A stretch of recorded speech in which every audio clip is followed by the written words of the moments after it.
Góðan daginn og velkomin á fund. Ég set hérna 29. fund sveitarstjórnar Rangárþings ytra. Ég ætla að byrja á því að fara yfir mætingu.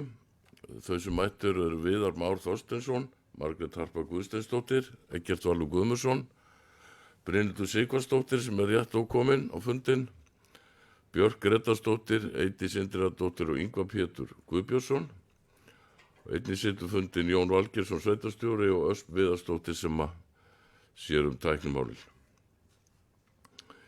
Þá ætla ég að kalla eftir því hvort það er einhver athugasemdir við útsent fundaboð. Svo er ekki. Þá vindum við okkur bara í fyrsta mál sem er samantekt sveitarstjóra. Gjörðu svo vel, Jón.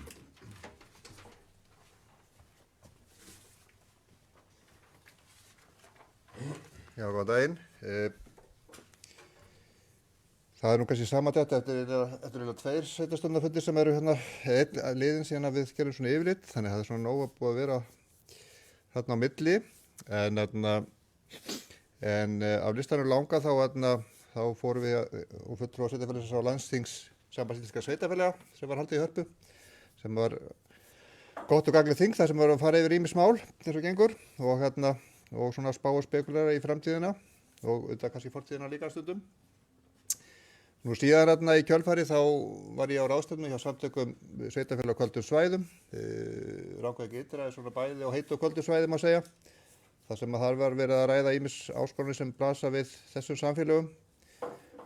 Og síðan vorum við að frumkvæði ferðaþjónustuaðila hérna á svæðinu í Rangárvallasýslu að þá vorum við að funda af ráðstefna og lafa og svo var fundur með eystra og ytra myrkurgæði og norðurljósaferðamennsku og þetta er áhugaverð hugmynd og þarf áminningum það að maður þurfa að huga svona að myrkurgæðum, þetta eru gæði sem eru tækifæri í ferðamennsku og svo líka bara með okkur sjálf í sambandi við lýsingu og nýtingu og ljós og hvernig við stýrum því.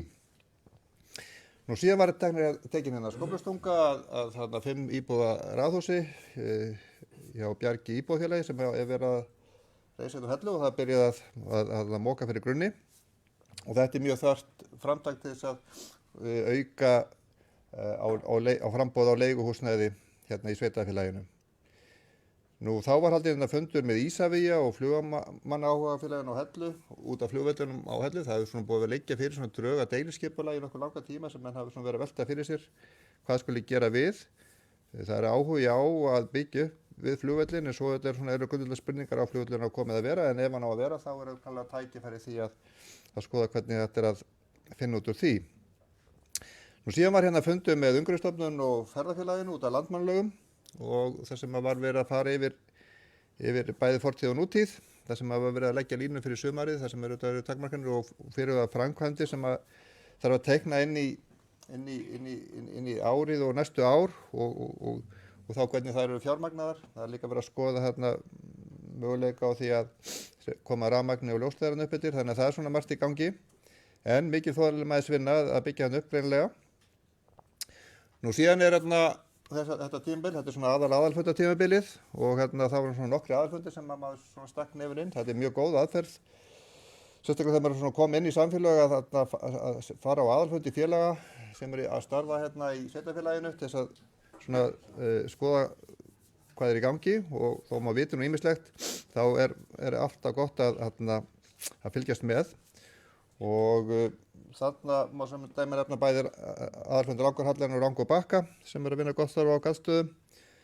Ég fór á aðalfund veiðifélags Landmannaafréttar í Brúalundi og þar var verið að klára ýmis mál og þar var ég að vekja athygli á því að við þurfum með veiðifélaginu að klára ákveðið mál gagnvart þjóðlendunni og lóðinni þannig upp frá. Og síðan er hjá golfklúbbnum, ég var aðalfundi Strandavallar og í framhaldinu héldum við með golfklúbbsmönnum fund með Land og skógum. Það er komið svolítið á stað vinna við að frumkvæði golfklúbbamanna að stækka land vallarins og þá úr landi ríkisins eða sem Land og skóg eru með. Og það er verið að vinna ákveð deiliskipulagsdrög líka svona í tengslu við þetta svona hvernig þetta svæð skuli þróast og það er mikilvægt að halda þessa vinnu áfram til þess að að koma þessari starfsemi enn betur fyrir á þessu stað því þetta er náttúrulega mikil tækifæri á þessu í okkar sveitafélagi. Nú síðan var aðalfundur samtaka sunnlenskra kvenna eða kvenfélagi hérna á Suðurlandi haldinn í Laugalandi þar sem kvenfélagin okkar, Eining og Lóa, sáum framkvæmd fundarins og það er mikill kraftur í kvenfélagskonum og þar stað sem þær eru að vinna. Nú síðan var verið að undirrita yfirlýsingu örugga Suðurland í Þorlákshöfn þar sem að sveitarfélögin í umdæmi lögreglustjórans á Suðurlandi og lögreglan og félagsmálayfirvöld voru að undirrita samstarfsyfirlýsingu örugga Suðurland. Það er að segja að markmiðið með þessu öllu saman er að þessi kerfi taki saman og taki utan þolendur og aðra sem að lendi í einhverjum skakkaföllum. Nú síðan komi félagi eldri borgara í Vestmannaeyjum í heimsókn og ég hélt smá tölu, montræðum sveitafélagi yfir þeim. Það segir nú kannski eitthvað aldursmann sjálfs að maður þekkir mjög marga í félagi eldri borgara í Vestmannaeyjum, þá maður telli sjálfum sig vera ungan en það er alltaf gaman að taka á móti þessu gamlu kunningjum. Nú síðan var bæjar- og sveitarstjóraþing sem var núna haldið í Múlaþingi, þannig að ég fór austur aðeins þar og voru aðeins að rabba við kollega og skoða ýmislegt sem er í gangi þar. Því að það eru auðvitað ýmsar áskoranir hjá ýmsum samfélögum og sveitarfélögum á landinu og allt fyrir reynslu bankan. Nú síðan var núna bara á mánudaginn, þá fór ég í vígslu, það var Vía húsnæði sem að Arnar Drangur, sem er þá húsnæðisfélag fyrir Bergrisan, að það er verið að víja húsnæði fyrir fatlað fólk, 6 íbúða hús og Nautagata 2 á Selfossi. Og næsta verkefni, mjög þarf framkvæmd og næsta verkefni verður vonandi að komast að niðurstöðum að reisa íbúðarhúsnæði fyrir fatlað fólk í Rangárvallasýslu.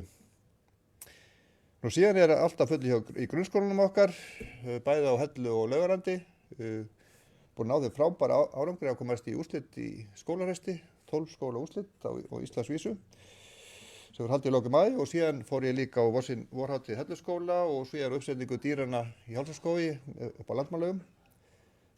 Frábært starf og mikið í lagt og gaman að sjá hvað starfsfólk og nemendur eru að gera. Takk fyrir mig.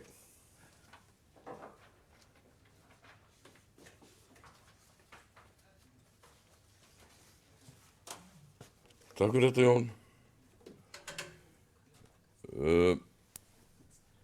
Þá förum við í lið 2 sem er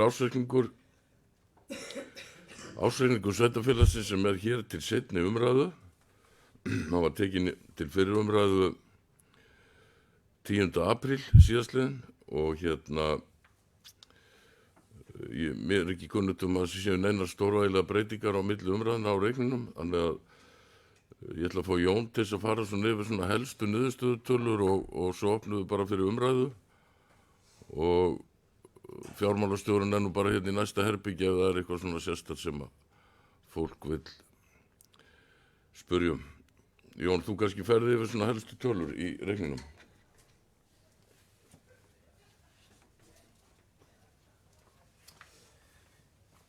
Já, ég skal að fara yfir helstu niðurstöður og kannski hugrenningar í sambandi við ársreikninginn. Þetta er nú svolítið okkar biblía, hvernig við lesum stöðuna og hvað við getum gert. Við bæði í fortíð og nútíð, þannig að almennt séð þá gekk reksturinn á árinu 2023 bara nokkuð vel og hann gekk nokkuð vel í samræmi með áætlanir.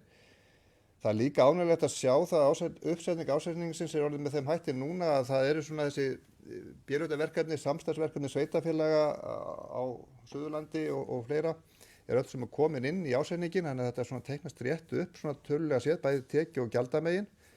Þannig að það er og í tengstu við fjárhagsáætlun, þannig að það gefur okkur betri upplýsingar, af því að það er svolítið vandaverk að lesa ársreikning sveitafélaga í dag, sérstaklega þá samantekin A- og B-hluta vegna þeirra samstarfsverkefna sem að sveitafélögin eru í. Þannig að maður þarf að lesa þetta svolítið með réttu gleraugum. En kannski miðað við helstu niðurstöður þá var rekstrartekjur sveitafélagsins í A-hlutanum 3 milljarðar og 70 milljónir og samantekið A og B 3,3 milljarðar rúmir. Nú ekstra gjöldin sem sagt í aðhlutunum var rúmlega 2,6 og í A og B rúmlega 2,7 milljarðar. Þetta telur nú allt í milljörðum, kannski sem betur fer. Og síðan að teknu tilliti til fjármagnstekja, áskrifta og annað þá var sem sagt hagnaður rekstri A-hluta rúmar 242 milljónir og samantekki í A og B-hluta rúmar 230. Þetta talsvert umfram áætlanir í viðaukum. Og það er svona tvennt sem kannski svona, voru tvær áskoranir svolítið í þessum starfum sem þetta kom fram. Annars vegar var það að það kom frá Brú lífeyrissjóði svona það byrð 50 milljóna króna reiknuð lífeyrisskuldbinding sem hafði auðvitað áhrif á reksturinn sem svona einskiptisgreiðsla. Og svo var líka umfram áætlanir sem sagt fjármagnsgjöldin, verðbólgan var herri heldur en áætlanir gerði það fyrir þannig að það var svona aðeins að stríða okkur líka en það má segja svona að reksturinn þoldi hvoru tveggja þessar bæði lífeyrisskuldbindinga áskorunina og líka fjármagnstekju gjalda. Þetta hefur auðvitað aðeins áhrif á annað sem ég kannski kem að seinna en reksturinn þarna bara í svona nokkuð góðu syngi og töluvert umfram áætlanina sem alltaf jákvætt. Ef ég fer svona aðeins kannski svona í sjóðstreymið og það auðvitað svona lykilstærðir sem hann leggur alltaf mjög mikla áherslu á til svona áttast á því getur sveitarfélagsins til þess að framkvæma og greiða lánum. Að veltufé fyrir rekstri í A-hlutanum var tæpalega 460 milljónir og það A-hlutin þannig að það eingöngu tölur sem við þá ráðum yfir og í B-hlutanum það 577 milljónir. En þar inni eru sem sagt tölur sem eru þá inn í einhverjum byggðasamlegum sem við kannski stýrum ekki alveg ferðinni þannig lagað. Og það jákvætt þarna að setja veltufé fyrir rekstri eins og í A-hlutanum þessar 460 milljónir eru töluvert mikið umfram áætlanir sem að gerir okkur kleift að raun og veru að framkvæma meira án þess að taka lán. Það fjárfestingir ársins, netto fjárfestingir ársins voru í A-hlutanum 466 og B-hlutanum 557 milljónir netto. Það er búið að draga frá tekjur frá eins og gera gjöld og annað frá fjárfestingunum sjálfri. Og þannig að lántaka ársins var sem sneri beint að okkur var 200 milljónir þannig að það er svona nokkuð jafnvægi kannski þarna á milli en fjárfestingar pakkin okkar hann býsna stór og mikill og heldur raunur áfram þannig að á næstu árum eins og öll plön eru gera á þeirri þannig að eftir sem að veltufé fyrir rekstri er sterkara því betur líður okkur með þessar fjárfestingar okkar sem við erum að fara í. Nú þessar fjárfestingar hafa auðvitað sjálfsögðu áhrif á svona aðrar kennitölur hjá okkur og af því að við erum komin náttúrulega núna í þann fasa í bili að þurfa að taka lána hluta til fyrir þeim fjárfestingu sem við erum að fara í og auðvitað þá grunnskóla uppbygging grunnskóla og síðan leikskóla á Hellu langstærstu mestu áskorunar hjá okkur. Þannig að skuldahlutföllin eru aðeins að síga upp, skuldaviðmiðið fyrir A og B hlutan sem er 45% og skuldahlutfallið er núna búið að fara úr 77 í tæp 82%, þannig að þetta er svo sem ekki stór stökk í gangi. En þetta er bara vísbending á það sem að koma skal því að þetta okkar plön þannig að við erum að nota okkar handbæra fé í þessar fjárfestingar og svo þurfum við að taka lán fyrir þessi fjárfestingu sem á vantar. Og til þess að þetta gangi allt saman upp þá þurfum við að hafa svolítið svona sterkar stoðir í þessu og það þarf veltufé fyrir rekstri sérstaklega vera þokkalega sterkt og það er rúmlega 17% eins og það er núna og veltufé hlutfall er 1,48. Þannig að það er svona allavega þessar kennitölu sem við erum að horfa til svolítið í rekstrinum svona benda til þess að við höfum töluvert þann þol að fjármagna þessar nauðsynlegu fjárfestingar sem við erum að fara í. Nú að öðru leyti þá held ég látið þessu nú bara lokið hérna í bili en síðan get ég bara svara fyrir spurningum eða annað sem að kann að koma upp í umræðum.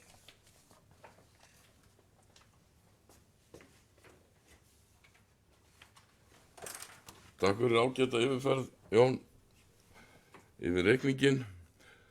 Og þá ætla ég bara að opna fyrir umræðu ársreikninginn. Ingvar Pétur, við beðum orðið gera svo lengur.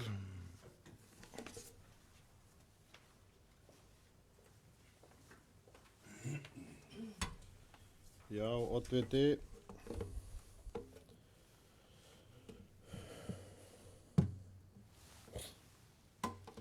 Við ræðum hérna ársreikning Rangárþings Syðra fyrir árið 2023, síðar ræðu og eins og kom fram í máli sveitarstjóra þá eru þetta heilt yfir þegar litið á ársreikningin að þá lítur hann bara ágætlega út. Rekstrarniðurstaða síðasta árs ber með sér að reksturinn mjög traustur.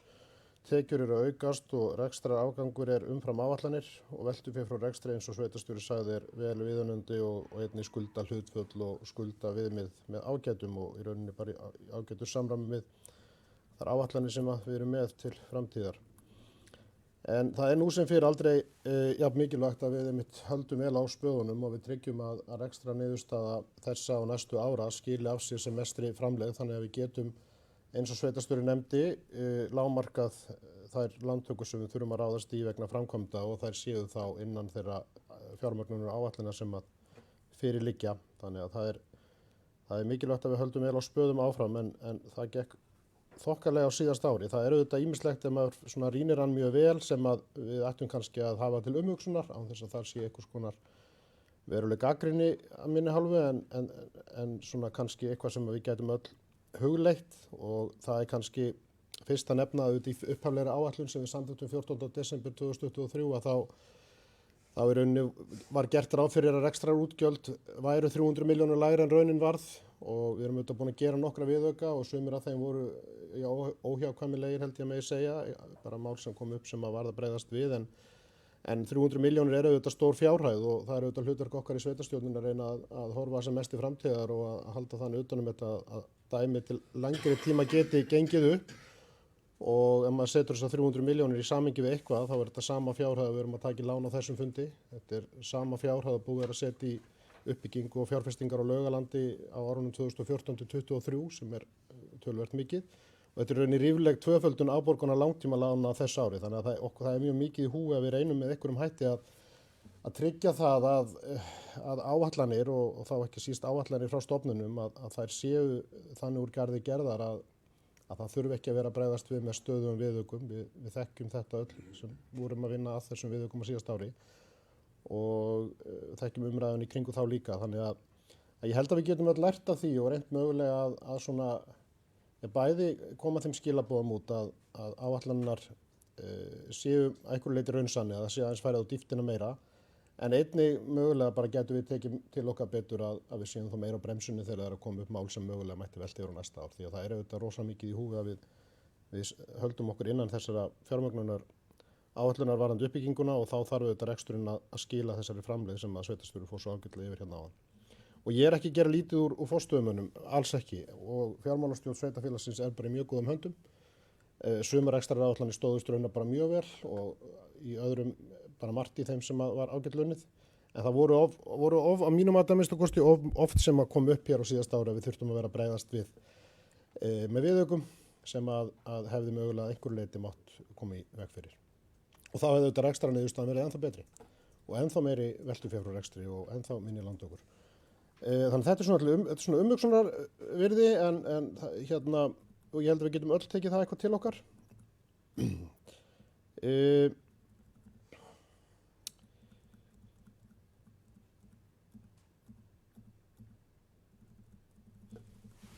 En svona burtséð frá því þá gleðiefni að tekjur sveitarfélagsins í A-hluta og ég nú fyrst og síðast að fjalla hann í minni ræðu, það auðvitað það sem við höfum mjög bein áhrif á, þetta eru meira samstarfsverkefni.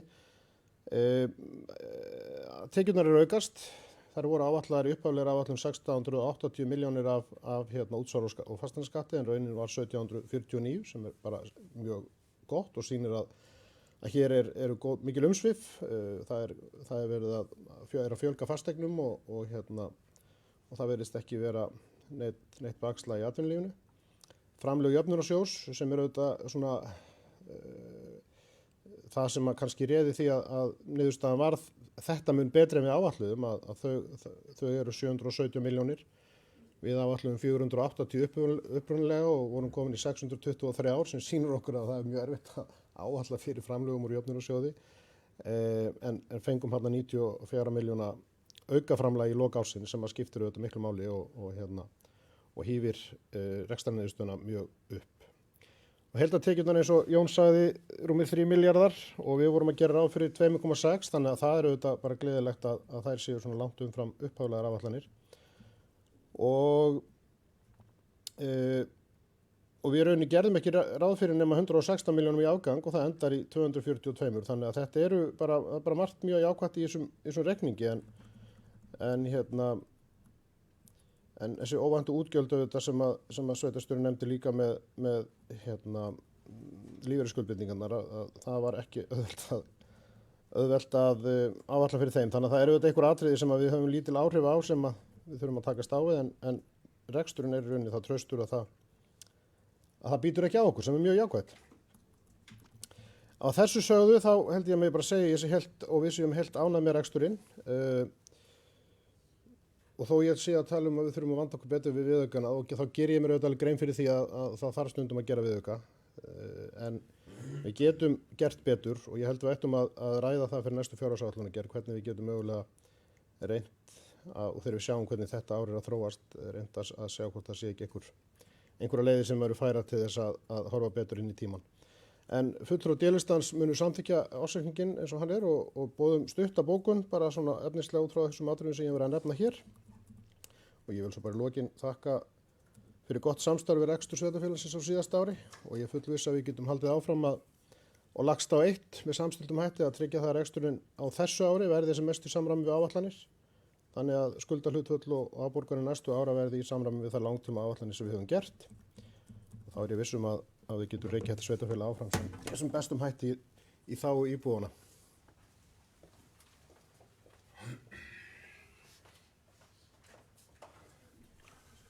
Takk fyrir það Ingvar, fyrir ágæta yfirferð og ég get tekið undir nánast bara allt það sem kom fram með þinni ræðu og ég held að þessi ársreikningur sé bara prýðilegur en auðvitað tekið undir það að það skiptir máli líka þegar verið að reka sveitarfélag eins og hvert annað fyrirtæki að samstarfi þeirra sem eru að reka það sé gott og hugsanlega er það hluti af því að við erum að skila þessu bara þokkarlega á okkur núna og við skulum bara vona að verði bara áframhald á því á næstu árum. Eru fleiri sem vilja taka til máls?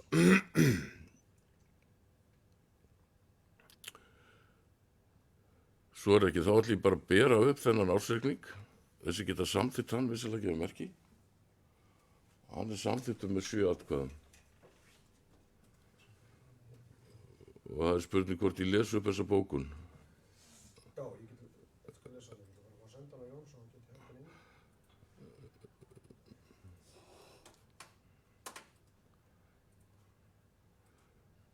Er ástæða til þess að lesa upp þessa bókun hérna sem að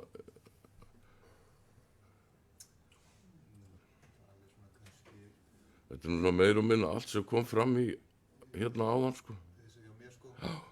Það er kannski bara lokin kannski Já, það er sem sagt D-listin mun leggja fram bókun og við leggjum fram hér bókun sem að í grundvallaratriðum er nú samhljóð á því sem kom fram í máli sveitarstjóra hérna áðan.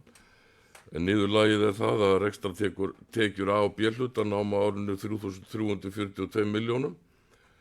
Rekstrarniðurstaða A og B-hluta var jákvæð 230 milljónir en í A-hluta var rekstrarniðurstaða jákvæð 242 og samtals eigið fé sveitarfélagsins í árslok 2023 nam 3.302 milljónum.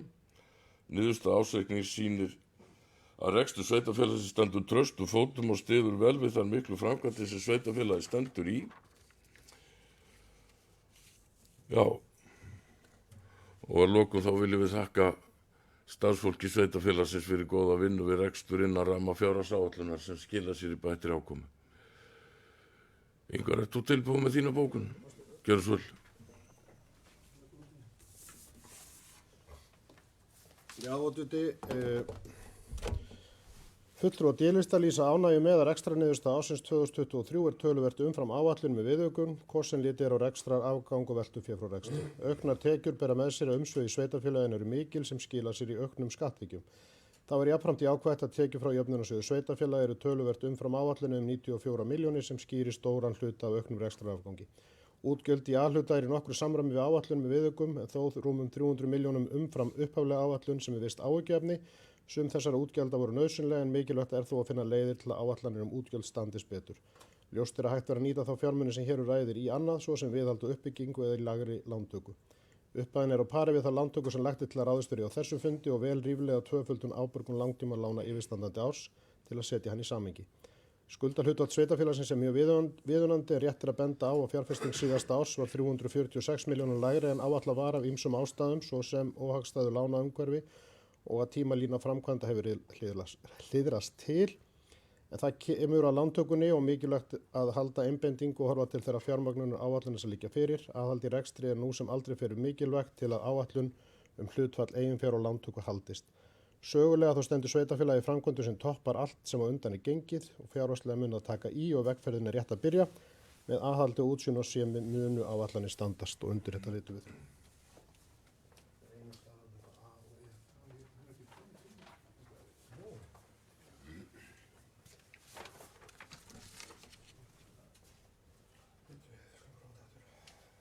Takk fyrir þetta, Ingvar. Við munum svo laga einhverja stafsetningavillur í þessu bara í lokfundar. Heyrðu, þá förum við í lið 3 sem er samþykkt við stjórn sveitarfélagsins. Það er fyrir umræða varðandi ungmennaráð, þar sem eru lagðar fram breytingar til fyrir umræðum skipan ungmennaráðs. Og ég gef orðið laust þetta.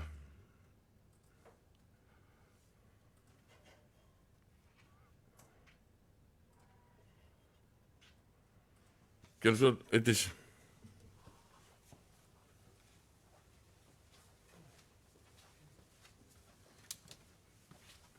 Já, oddviti fundarmenn, ég fagna því verulega að það sé verið að vinna í málefnum ungmennaráðsins. Við höfum aðeins verið að velta því fyrir okkur af hverju er verið að gera breytingar á samþykktum með tilliti til skipan í ungmennaráðið. Þar er breyting sem að felur í sér að félagsmiðstöðin tilnefni fulltrúa. Okkar skilningur er í rauninni sá að þeir sem sækja félagsmiðstöðina séu nemendur beggja skólana. Þannig að þetta var kannski gott að fá bara útskýringar á því af hverju þið leggið til þessa breytingar. Takk fyrir það, Eydís. Jón, kannski svara þessu.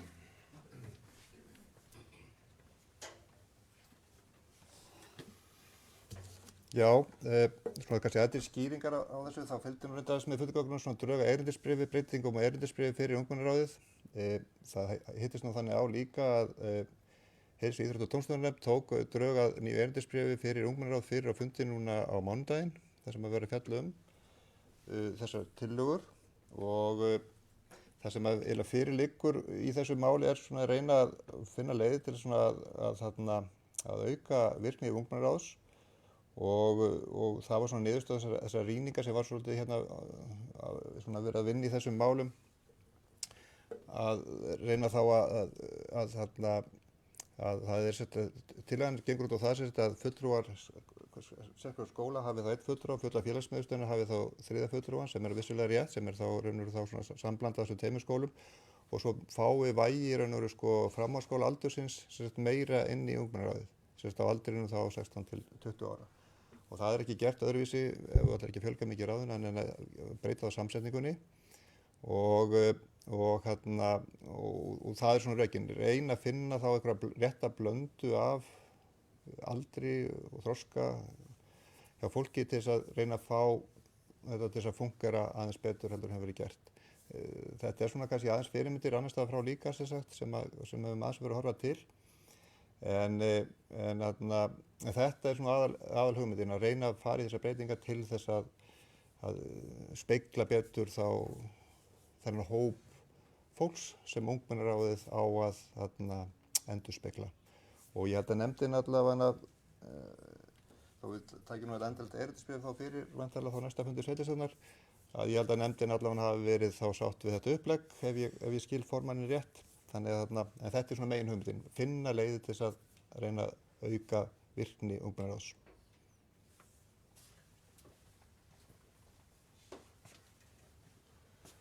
Takk fyrir þetta, Jón.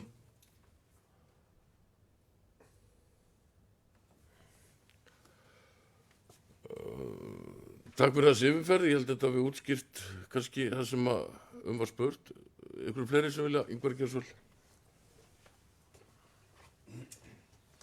Já, Oddviti, ég svo sem er ekkert efnislega sammála markmiðum, ég er bara aðeins að velta fyrir mér sko með í rauninni félagsmiðstöðina. Ef það á að kjósa þar sko, þá þarf allavega að boða kjörfund með góðum fyrirvara, hvort að það hafi eitthvað verið skoðað, til dæmis að þetta væri til skiptis annað árið frá hinum megin hérna, eða hreinlega skiptir sér bara í hlutföllum eftir nefndafjölda, þannig að það sé einhver regla.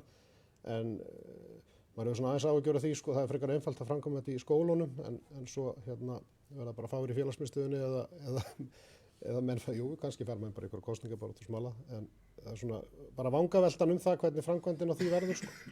En ég er ekkert efnislega ósammála þessum markmiðum, ég held að sé bara fínt að reyna að auka vægi framhaldsskóla nema inn í þessu, en það er bara þetta atriði sem maður er svona aðeins að setja spurningar að velta fyrir sig.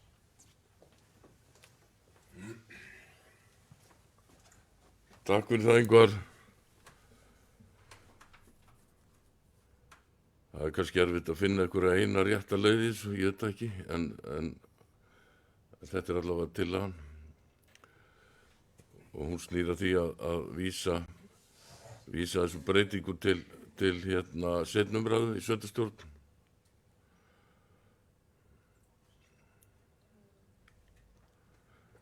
Einhverjum fleiri sem vilja þessi geta samþykkt að vísa þessum breytingu til seinni umræðu í sveitarstjórn eins og leggja merki. Það er samþykkt samhljóða.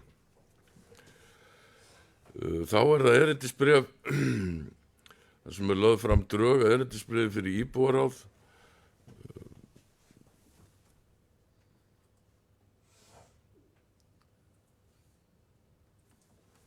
Ég velti fyrir mig hvort þetta eru drög eða hvort þetta er ekki bara erindisbréf. Þetta ekki óþarf að þetta kalla þetta drög. Þetta ekki, já. En allavega þá ætla ég að gefa orði laust hérna erindisbréf íbúaráðs. Þetta eru svona breytingar, hvað ég segi, ég fer örstutt yfir þetta, þá vorum við að gera tilraun hérna fyrir vetur með svoköldu hverfaráð, það tókst ekki hjá okkur að fá hérna þáttakendur í það, þannig að, og það er bara eitthvað sem við sitjum uppi með, en allavega þá langar okkur til þess að reyna þessa leið og þess vegna er farin þessi leið. Láta á það reyna hvort við fáum virkni í svona íbúaráð með þessum hætti. Og ég ætla að gefa orði laust þetta. Það er búið að taka þessu umræðu svolítið hérna á undanförnum mánuðum. Þannig ég ætla að bera upp þetta erindisbréf, gerum svo leitis.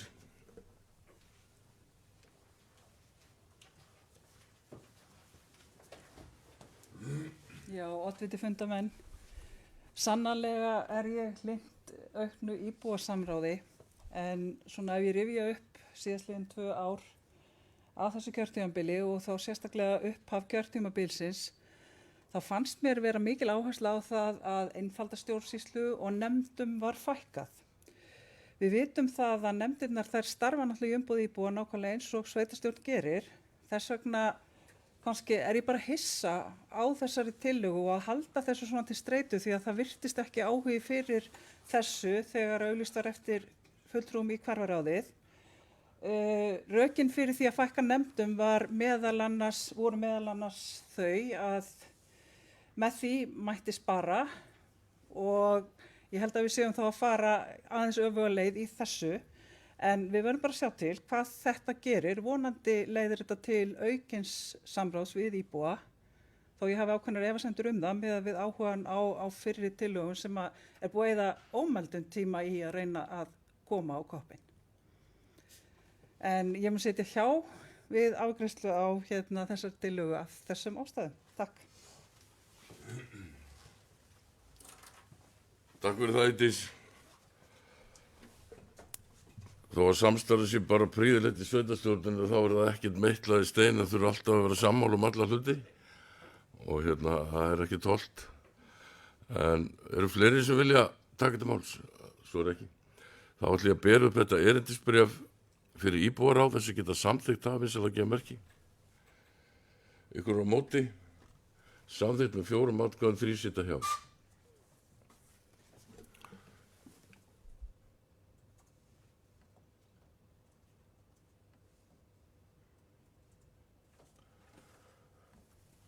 Þá eru viljið 5 sem Helluvað, það kauptilboð vegna íþróttavallarsvæðis. Þetta mál þekkjum við nú ágætlega, við erum búin að vera að fjalla um þetta held ég frá upphafi kjörtímabilsins, hvernig við nálguðumst þetta mál allt saman. Og nú er loks komið samningur sem að aðilar hafa undirritað og ég held að þetta sé bara fagnaðarefni að við séum að eignast þetta land. Þetta er heldur stærri spilda heldur en lagt var af stað með í upphafi og opnar fyrir okkur bara heilmikla möguleika og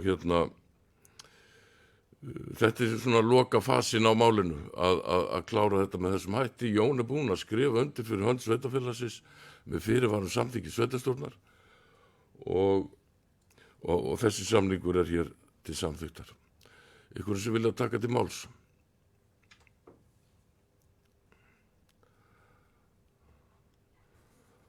Ég ætla að leyfa mér áður en að ég ber samninginu upp að þakka sveitarstjóra sérstaklega fyrir vinnunni í þessu. Búið að vera mikil vinn í þessu að ná þessu heim og saman og Jón er búinn að leggja sér mjög fram um það að koma þessu í höfn, þessu máli. Þessi geta samþykkt þennan samning vinsamlega gefa merki. Hann er samþykktur með 7 atkvæðum. Þá er að liður 6 sem er lánasjóður sveitarfélaga, það er framkvæmdalán. þar sem að sveitarstjórn Rangárþings ytra samþykki hér með á sveitarstjórnarfundi að taka lán hjá lánasjóði sveitarfélaga að höfuðstól alltaf 300 milljónir. Með loka gjalddaga þann 20. febrúar 2039 í samræmi við skilmála að lánasamningi sem liggja fyrir á fundinu og sem sveitarstjórn hefur kynnt sér. Sveitarstjórn samþykkir til trygginga láninu, höfuðstól uppgreiðslugjaldi auk vaxta, dráttarvaxta og kostnaðar standi tekjur sveitarfélagsins, samanber heimild í annarri málsgrein 68. grein sveitarstjórnarlaga nr. 138 frá 2011, nánar tiltekið í útsvarstekjum sínum og framlögum til sveitarfélagsins úr jöfnunarsjóði sveitarfélaga. Er láni tekið til fjármögnunar á öðrum áfanga framkvæmda við grunnskólann á Hellu sem felur í sér að vera verkefni sem hefur almenna efnahagslega þýðingu samanber 3. grein laga stofnun opinbers hlutafélags lánasjóð sveitarfélaga nr. 150/2006.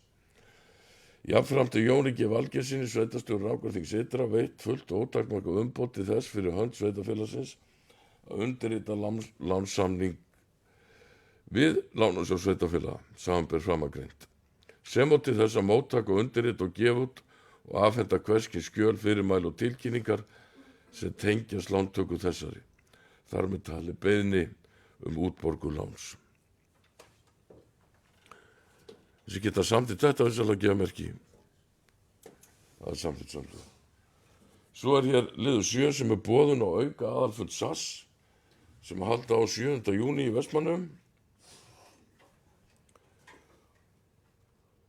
Og það er lagt til að fulltrúa verði Viðar Már Þorsteinsson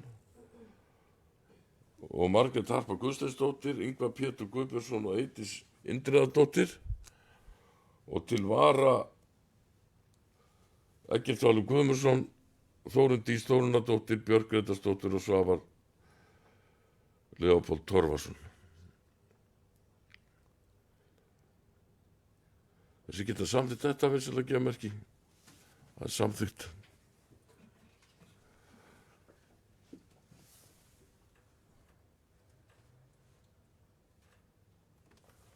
Þá er liður 8 sem er kjörstaður, það er forsetakosningar. Lagt til að kjörstaður fyrir forsetakosningar þann 1. júní verði í grunnskólanum á Hellu. Það er samþykkt samlega. Þá er liður 9 sem er vindorkuver við Vaðöldu. Það sem eru sem varða forsendur og viðmið fyrir Rangárþing ytra. Það er búið að vera að vinna í þessu. Formaður skipulagsnefndar, Birgir og fleiri búin að vera að vinna í þessum viðmiðum og það er lagt til að vísa málunum til endanlegri afgreiðslu í byggðaráði. Hversu vilja taka til máls? Þessi geta samþykkt að vísa þessi byggðaráð, takk, samþykkt. Þá er liður 10 sem er fræðsludagur, þar sem er lagt til að halda sameiginlega fræðsludag fyrir starfsfólk Odda og starfsfólk sveitarfélagana þann 19. ágúst næstkomandi og stofnanirnar verði því lokaðar eða starfsemi skert eftir hádegi þann dag.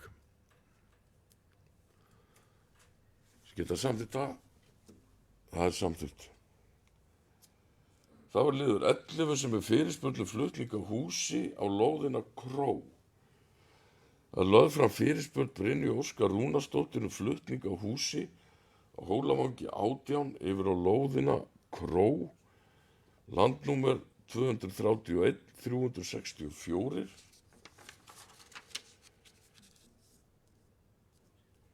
Hversu vilja taka til máls fyrir það er tillaga að vísa þessu inn til skipulags- og umferðarnefndar. Þessi geta samþykkt það vinsalega gefa merki. Það er samþykkt. Þá er hér til umsagnar frá nefndarsviði Alþingis. Það er frumvarp lagareldi. Þetta er lagt fram til kynningar. Og þá erum við í lið 13 sem er byggðaráð, Rangárþing Sytra og við höfum saman lagið á og við tökum afgreiðum fyrst þessi mál sem við tökum út af fundargerðinni og tökum svo fundargerðinni í heild sinni.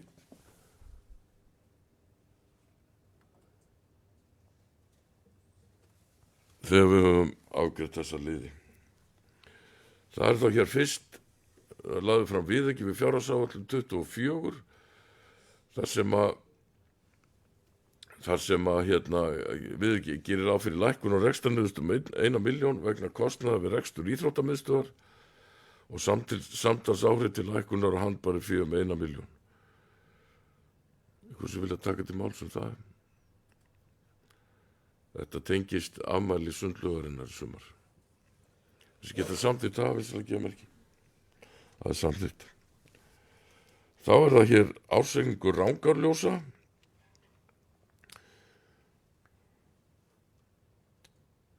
Hversu vilja taka til máls það? Þessi geta staðfest hennar ársreikning, við gefa merki. Það er staðfest. Svo er hér tillaga arðgreiðslu út úr Rangárljósum þar sem byggðar á leggur til að greiddur verður út 5 milljón króna arður út úr Rangárljósum vegna ársins 2023. Hversu vilja taka til máls það? Þessi geta samþykkt það, gerðu svo Ingvar.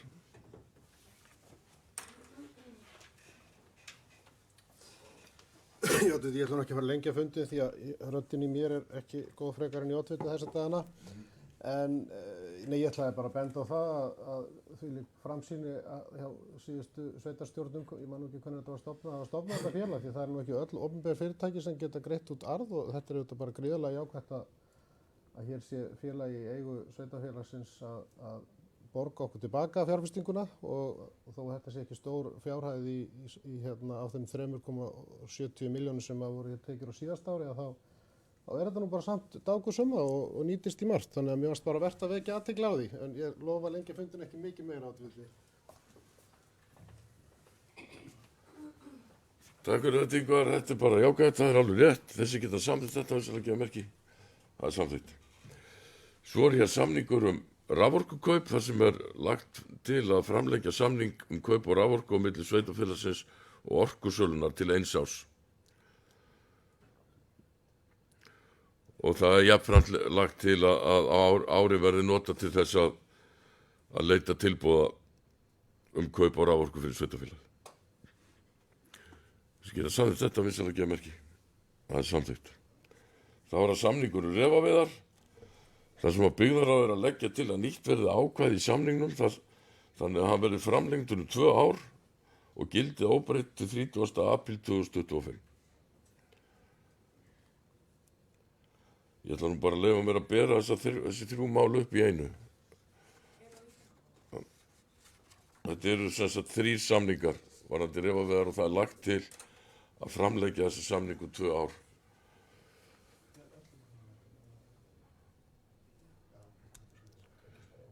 Þessi geta samþykkt þetta vinsældageðmerki. Það er samþykkt. Björk Veka fundi undir þessu lið. Þá er það liður 13-19 sem eru unastaðir í Reynifelli, F-gata, þar sem er beðin umsögn vegna rekstrarleyfis. Þetta var tekið fyrir inn í byggðaráði, en ykkur handvömm var hjá okkur í byggðaráði þegar þetta var tekið fyrir, þannig að við sennilega ekki bara sváfum aðeins á verðinum, getum við bara sagt. Þannig að við verðum í raun og veru að í raun og endurskoða þessi ákvörðun byggðaráðs þar sem að þetta samræmist ekki þessu skipulagi sem þarna er. Þannig að það er lagt til að hafna þessu rekstrarleyfi. Það sem að óheimilt er að starfrækja gistirekstur innan skipulagra frístundasvæða nema með undangenginni heimild sumarhúseiganda. Þeir sem eru sammála því að hafna þessari afgreiðslu byggðaráðs vinsældageðmerki. Það er samþykkt. Þá er liður 14 sem er húsakynni, þar sem að kynnt var þær hugmyndir sem að er verið að vinna með varðandi breytingar á Laugalandi og á þessu fundi var sem sagt samþykkt að kalla eftir kostnaðargreiningu á þessum fyrsta hluta áður en að málið kannski fer mikið lengra og eftir því bíðum við. Ég hef ekki séð þá kostnaðargreiningu ennþá, en það hlýtur að berast bara á næstunni.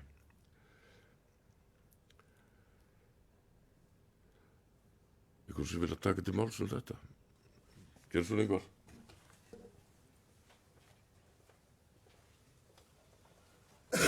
Já, ég vildi bara segja að það er jákvætt að það sé komin drög að því hvernig megi leysa bráðavandann þarna í þessu húsnæði á næstu árum. Ég held að það er hugmyndir sem að uppi að nýta bókasafni betur og eins þessa hæð þar sem skrifstofa Ásvarhrepps að þetta sé bara skynsum lausn til að leysa þá allavega þau mál sem að þarf að leysa og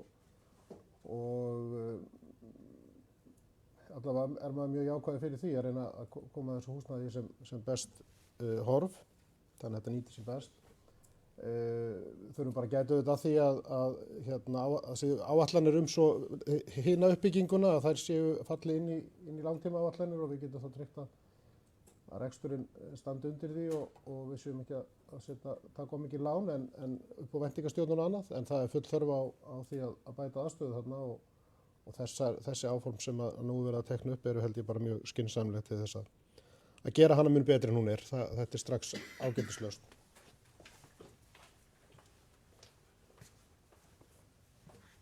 Takk fyrir það, Ingvar.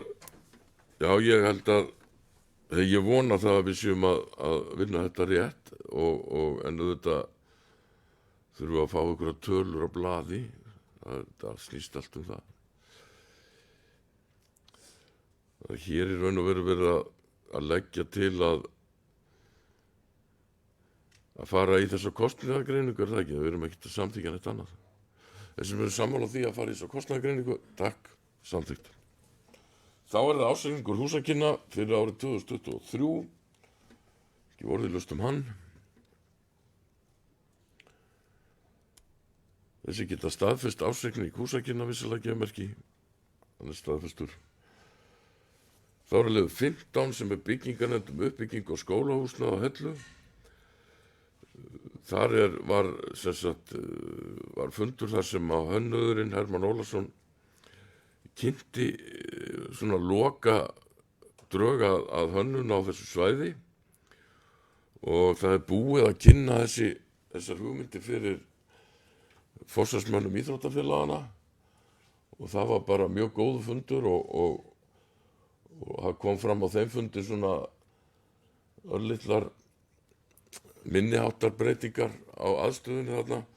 Þannig að það sem við gerum í þessu ári að það er að fara í þessa jarðvegsframkvæmdir og það heimild í þessu í fjárhagsáætlun ársins. Þannig að það sem við erum að fjallum hér að fara í þessar jarðvegsframkvæmdir við nýjan gervigrasvöll, tengdar þessu skólaframkvæmdir sem eru á Hellu. Ykkur vil takk til máls.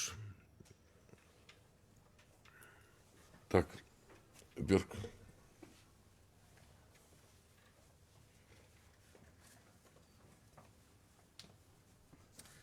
Já, og þetta, ég myndi eiginlega bara vilja fá svolítið upplýsingar þetta ferli sem hefur verið við þessa hönnun á vellinum. Hér hefur komin lokadrög sem var kynnt fyrir byggingarnefnd nú í fyrsta skipti. Ég held að fulltrúi frá okkur hafi verið boðið tvisvar svona á eitthvað fund. Hvernig var ráðninga hönnuð háttað? Var leitað tilboðar kostnaður. Okkur finnst við hafa kannski fengið bara svolítið litla aðkomu að þessu hönnunarferli. Og ég tel alltaf eðlilegt að öllu fulltrúum í sveitarstjórn sé gefum kostur á að koma aðeins betur að því. Takk.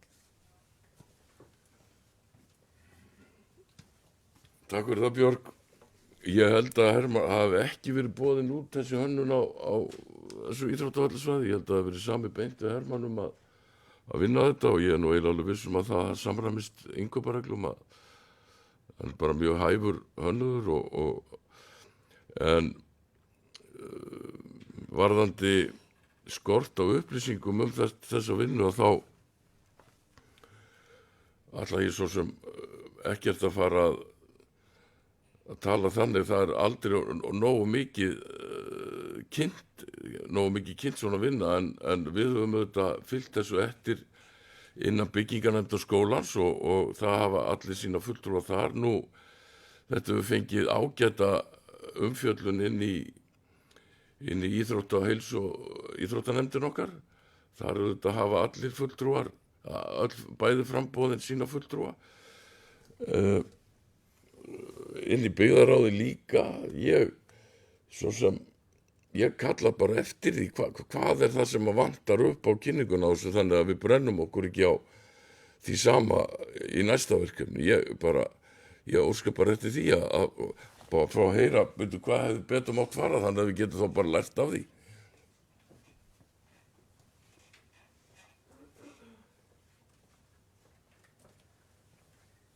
Já, Oddviti, það sem við að við hefum kannski vilja fá að koma að verkefninu á þessum fundum þegar þessi hópu var stofnar, það hönnuður, sveitarstjóri, Oddviti eða hverju voru í þessum hóp. En ég held að veri hægt bara að hafa einn fund með fulltrúum sveitarstjórnar og hönnuði eða hvað sem er. Nú erum við búin að taka fyrir hér tilboð kaup á landi, eignanáms samningin. Þannig að það liggur fyrir að við erum að fara eignast þannig meira land, þannig að mögulega þurfum við að hugsa eitthvað upp á nýtt aðeins staðsetninguna. Þarna er gert ráð fyrir 100 metrum hlaupabraut. Er það loka niðurstaða? Er ekki hringur í kring, sko? Hvað er kastsvæðið að vera og annað slíkt, sko? Mér finnst þetta ekki alveg komið á loka punkt allavega, en ég held að vera þetta að allavega komast áfram með það með því að hafa vinnufund með öllum sveitarstjórn og hönnuði til dæmis.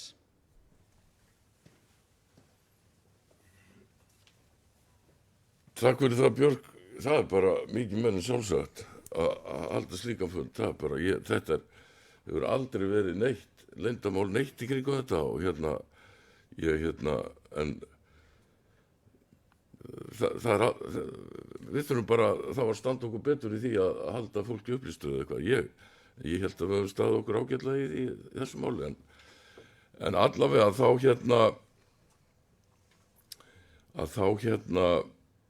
erum við ekki að samþykkja að gera neitt annað í þessu en að fara í þessar jarðvegsframkvæmdir. Það er það sem við erum að fara í núna á þessu ári. Og en það er minnsta mál og bara sjálfsagt mál að sveitarstjórn fundi með hönnuðinum og fara yfir þetta og skoðum þetta. En við höfum að vísu í þessari vinnu alltaf lagt upp með það að við myndum eignast þetta land sem við vorum að eignast. Við ætluðum okkur alltaf að eignast það. En við erum svona kannski eignast það fyrr heldur en að við kannski áætluðum. Jón, gjörðu svo vel. Ég er kannski svona í ljós umræðuna kannski svona sem ágætt innlegg inn í þetta atrið, það er alveg hárrétt. Þetta er náttúrulega er búið að vera að fjalla þetta svona ýmsum stigum og það er búið að vera líka náttúrulega inn í þá svo landakaupamálum líka verið svona að leggja svona drög einhverjum framtíðar pælingum þar. En það sem að raunur kannski er svolítið næsta verkefni sem ég held að sé alveg hárrétt að þurfi þá bara að fara svona svolítið í og maður getur bara skoða góða leið til þess að greina það að það þarf náttúrulega fyrir næstu fjárhagsáætlun að gera sem sagt í haust. Að fara svolítið í betri rýningu á uppsetningu vallarins og kostnaðarhlutum hans skilur að því að við þurfum að gera grein fyrir því nákvæmlega hvernig við erum stillt upp. Ég held að sem að leysa þessi tæknilega mál gagnvart ungmennafélaginu og frásýrtaaðstöðunni, það er svona þeirra lengdir og tilfærslur hjálpa okkur en ef við segjum að við náum að klára landamálin á þessu ári, þessi landakaupamálin sem eru líku til, þá hafum við aðeins meira frelsi. Ég held að það myndi kannski ekki breyta grundvallar hugsuninni í sjálfu sér. En að því að við höfum bara ákveðið þol líka gagnvart hvað við getum framkvæmt þannig á þessu svæði og við erum að hugsa að þetta sé svona það er framkvæmdi sem við förum í núna nýtist líka til framtíðar þannig að það séu þá svæði sem eru þá að vera að nýta í æfingarsvæði geta nýst á sem göngulegur og svo framvegis. En það er alveg hárrétt að það þarf svona að því að núna er bara verið að taka ákvörðun að taka landið undir svona svolítið stór svæði og fergja það og það því að það þarf að láta liggja jarðveg ofan á þessu til að láta það síga. Og síðan þarf að fara fram þá bæði þessi kostnaðarhönnun og kannski endalega útfærslunni eigi síðar heldur en þá undirbúningi fjárhagsáætlana fyrir næsta ár sko.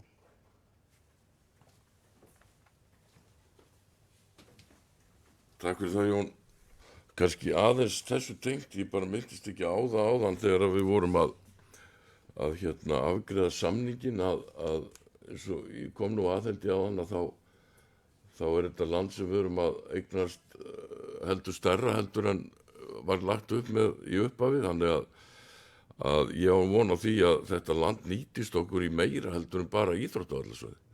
Það nýtist okkur líka sem byggingaland í framtíðinni. Þetta er 13,5 hektari þannig að en nú kannski smá útúr en þeir sem geta samþykkt það að fara í jarðvegsframkvæmdir við nýjan gervigrasvöll á Hellum við Seljagerðarmerki. Það er samþykkt samhljóða. Þá er það fundagerðin í heild sinni.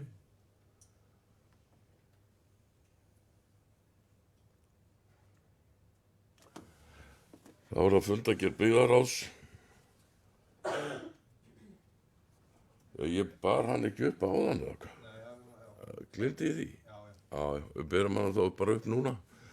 Fyrir utan þessar liðir sem við erum búin að afgreiða. Hún er samþykkt. Þá er það Sortur Rangárvallasýslu. Hún er lögð fram til kynningar liður 16 og 17 ársreikningur Sortstöðarinnar. Við erum í seinni fundagerðinni, þar er ársreikningurinn hér til staðfestingar sem geta staðfest hann við Seljagerðarmerki. Hann er staðfestur. Þá er það tónlistarskóli Rangaenga. Það er ársreikningur líka sem geta samþykkt hann við Seljagerðarmerki. Hann er staðfestur. Þá er það Suðurlandsvegur ársreikningur sem geta samþykkt það við Seljagerðarmerki. Hann er staðfestur. Þá er það skipulags- og umferðarnefndin. Það er fyrst liður 21, það er þjóðlendumál, eyjar og sker. Það er lagt fram til kynningar. Sama gildur endurskoðun stuðningskerfi skógrækt og landgræðslu. Það er líka hér til kynningar. Og þá er hér til umsagnar frá nefndasvið Alþingis. Það sem nefndi vekur athygli á að óljós skilaboð er að ræða hvað varðar tengingu liðar 1 og 2 við lið 3 og 1 þegar rösku svæði enda fyrirhuga vaðeldu verð sannarlega innan umræddar miðhálendislínu eins og hún er skilgreind.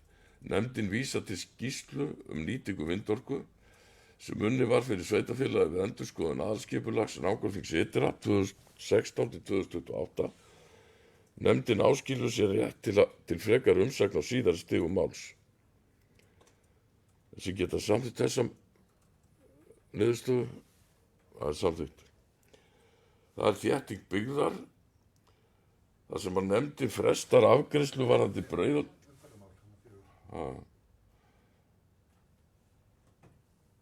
Já, þar sem að nefndin leggur til að halda verið sérstakur fundur málefni umferðaröryggis í sveitafélaginu og fengi verið ráðgjafi umferðarmáli til álitsgjafar það sem betur má fara.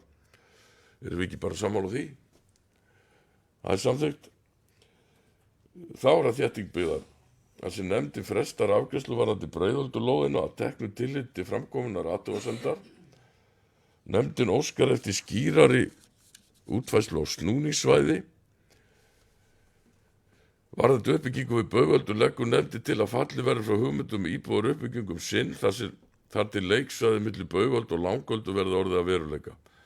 Að auki leggur nefndin til að sett verði uppið gangbraut í formi hraðahindrunar við enda göngustigsins á miðja Bauðöldu. Ef við skoðum þarna athugasemdir sem bárust við þetta þá bara mikil óánægja með þessar hugmyndir. Þannig að ég held að sé það bara gott að taka tilliti þeirra. Þessi geta samþykkt þessa niðurstöðu, við sælum ekki að merki, það samþykkt. Ára Stóruskógar hafði breyting á deiliskipulagi. Nefndin samþykkir að veita heimildi breytingar á gildandi deiliskipulagi og leggur til að falli verði frá kynningu lýsingar þar sem skipulagsáætlun samræmist stefnu aðalskipulags. Þessi geta samþykkt það, við sælum ekki að merki, það samþykkt. Grenjar 2, breyting á deiliskipulagi. Nefndin samþykkir að veita heimildi breytingar á gildandi deiliskipulagi og leggur til að falli verði frá kynningu lýsingar þar sem skipulagsáætlun samræmist stefnu aðalskipulags. Geta samþykkt það, það er samþykkt. Jarlstaðir, breyting á afmörkun deiliskipulags á landbúnaðarsvæði. Skipulagsnefnd samþykkir að veita heimildi breytingar á gildandi deiliskipulagi og leggur til að falli verði frá kynningu lýsingar þar sem skipulagsáætlun samræmist stefnu aðalskipulags.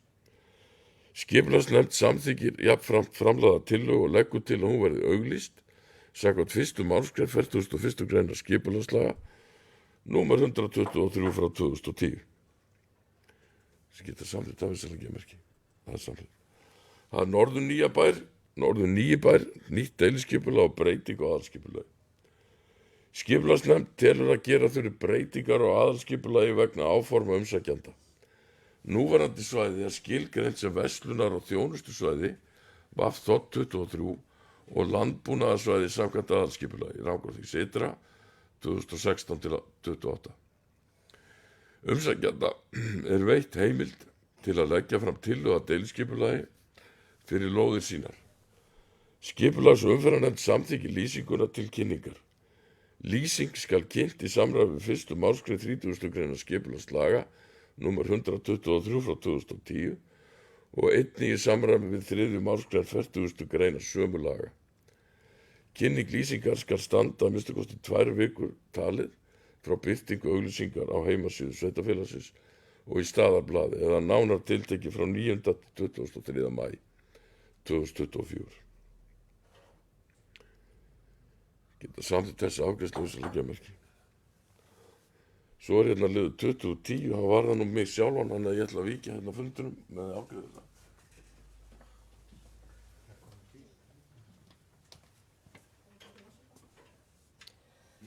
Já, það er 2010, Lundaskar breyting á deiliskipulagi og það er niðurstaða skipulags- og umferðarnefndar. Skipulagsnefnd leggur til að veitt verði heimild til breytingar á gildandi deiliskipulagi. Nefndin telur að óverulega breytingu sé að ræða þar sem breytingin víkur að engu leyti frá notkun, nýtingarhlutfalli, útliti og formi viðkomandi svæðis. Nefndin leggur því til að farið verði meðferð samkvæmt 2. málsgrein 43. greinar skipulagslaga nr. 123/2010 en tillagan skuli jafnframt grenndarkynnt öðrum hagsmunaaðilum á svæðinu. Og það er hérna lagt til að niðurstaða skipulags- og umferðarnefndar verði samþykkt. Og það er samþykkt samhljóða. Aftur inn.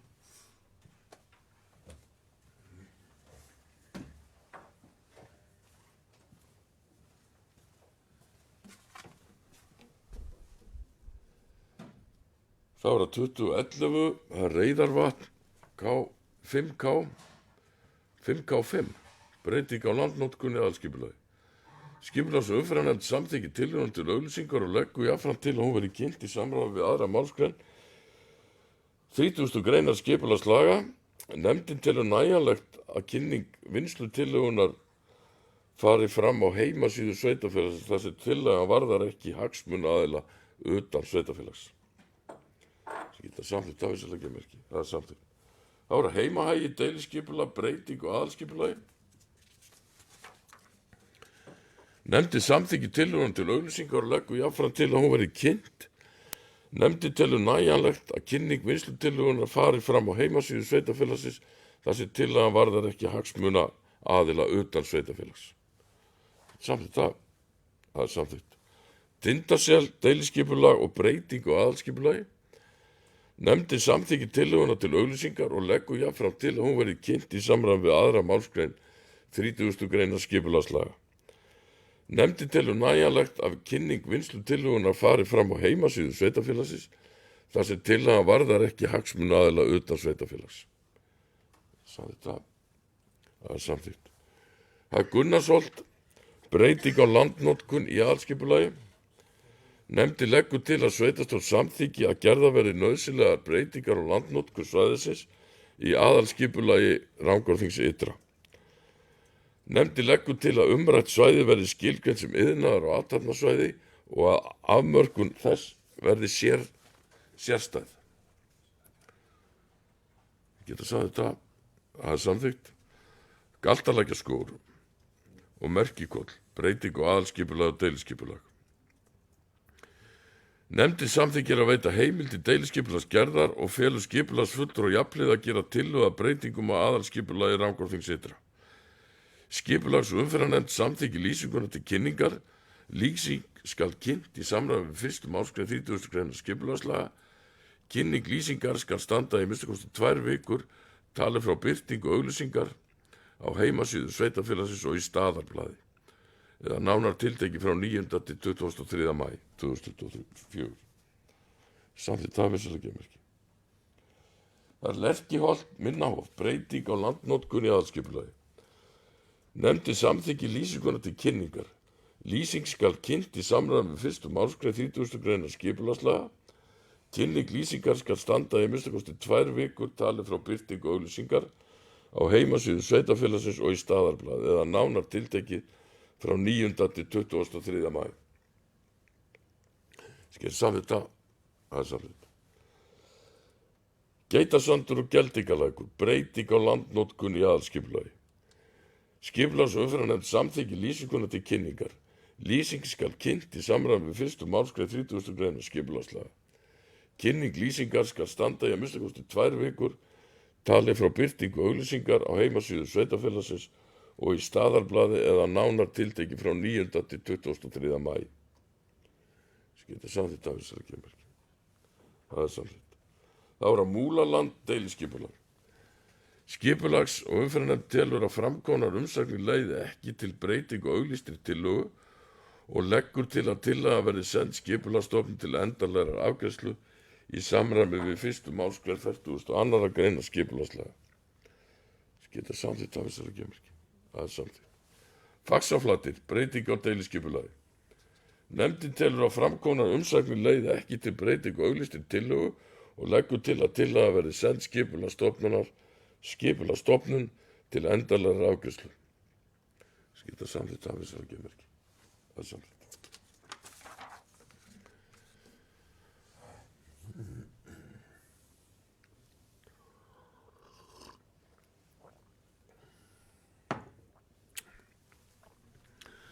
Það er Árbakki, breyting á deiliskipulagi.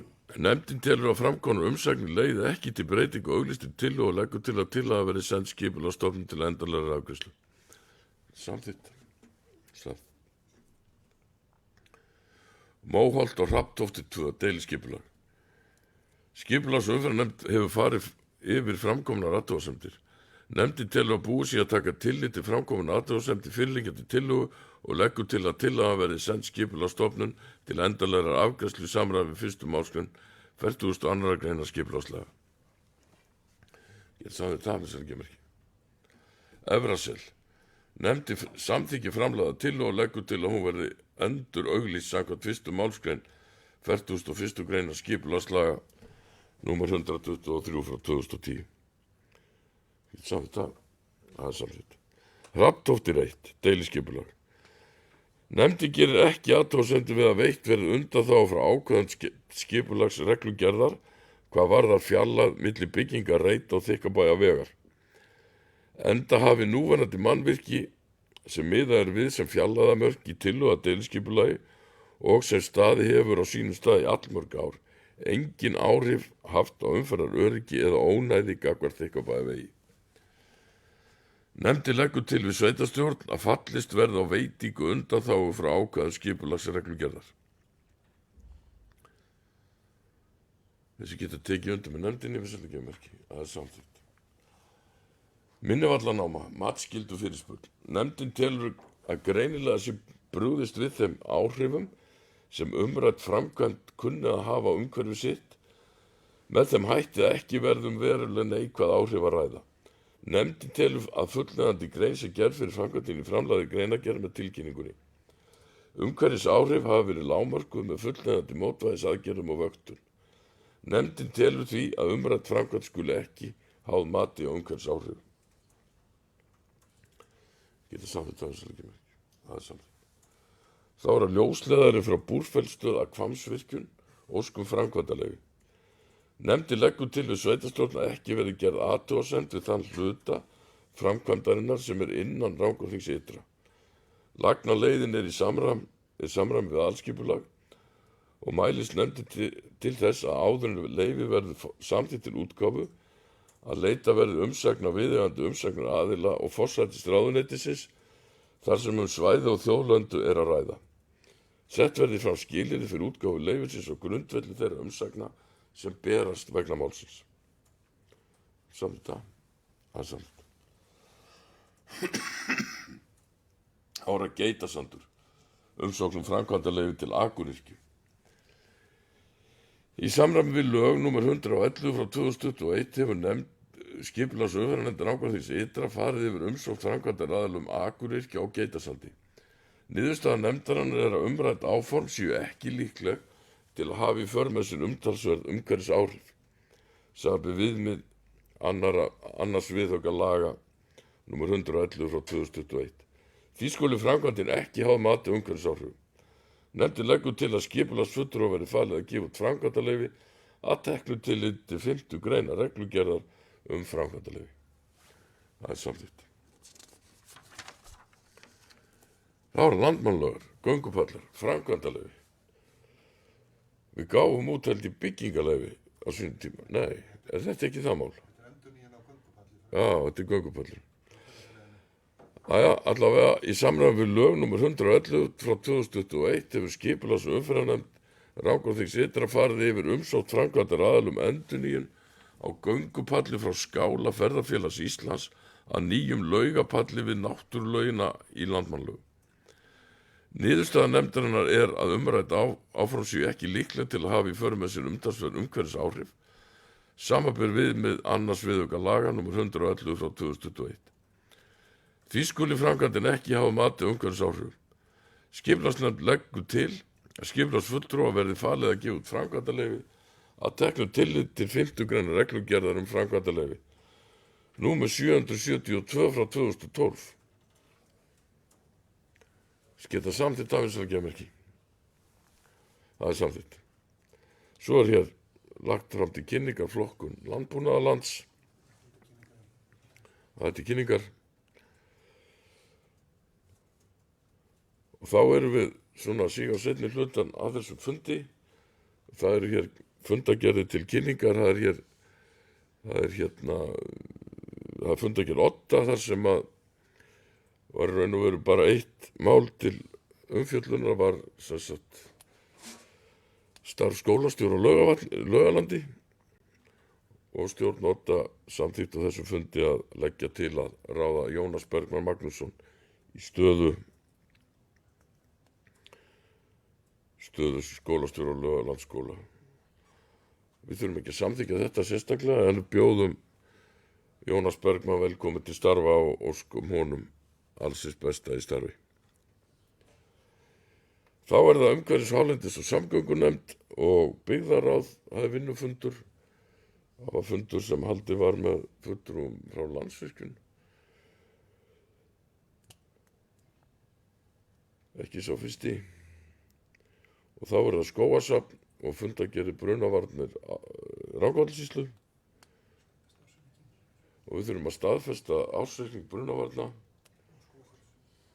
og skógasafn sem bara bera þá saman upp sem geta staðfesta þessi ársreikningar. Takk. Þá er það fundargerð héraðsnefndar Rangæinga og fundargerð 71. fundar Bergrisans og ég ætla að óska eftir örstuttu fundarhlé með að við klárum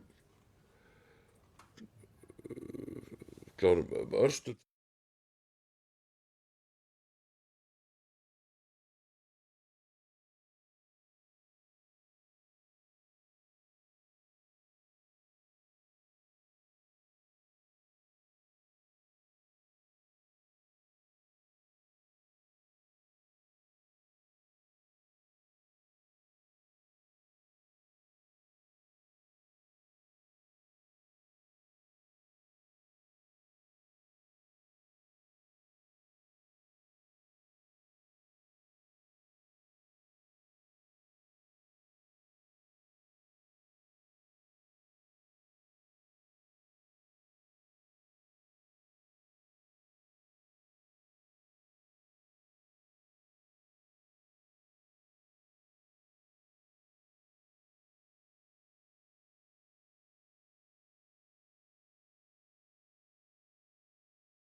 Þá höldum við fundi áfram og við vorum að fjalla fundagerð Bergrisans